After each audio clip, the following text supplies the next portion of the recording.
Sokağa çıkma kısıtlamalarının kaldırılmasıyla biz de manevi duygularımızı tazelemek için Balıklıgöl'ü ziyaret ettik.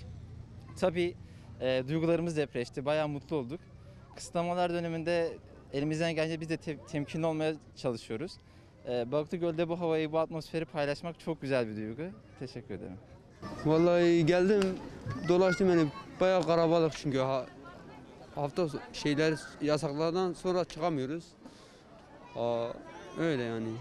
En çok şu mağaraları, yukarıda mağaralar var, orayı ziyaret ediyoruz. Genelde bir Balıklıgöl var, çarşısı var, şuraları var, şu levhalar var. Caminin orasında gezmeyi düşünüyoruz. Çok güzel yerler ama. Yani Urfa'mız peygamberler şehri. Urfalılar da Balıklıgöl'ü çok severler. Hava güzel olunca herkes kendini dışarıya attı. Kalabalık bayağı bir memleketimiz. Urfalılara söyleyeceğim şey, mesafeye uysunlar, herkes maskelerini taksınlar. Temennimiz de inşallah ülkenin bir an önce virüsten kurtulması, herkesin aşılanması. İnşallah bir an önce biter, kısıtlamalar kalkar, herkes rahatına, sağlığına kavuşur. İnan Balıklıgöl çok peygamberler şehri, süper, çok güzel. Hem İslamiyet açısından hem de milletin buraya gezmeyi, görmeyi, işte dışarıya çıkmayı, hava alması çok güzel. İnşallah bu hastalık da kalkar, daha güzel olur yani. Çok süper, millet var, kalabalık, çok güzel yani. Biraz gezdim, etrafıma baktım, biraz nefes aldım. Daha güzel oldu yani. Buranın kıymetini bilmemiz lazım.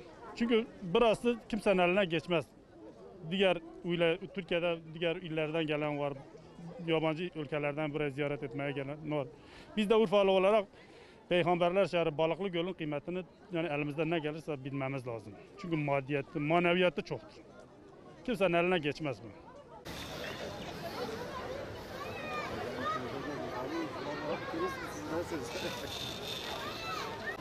Tamam.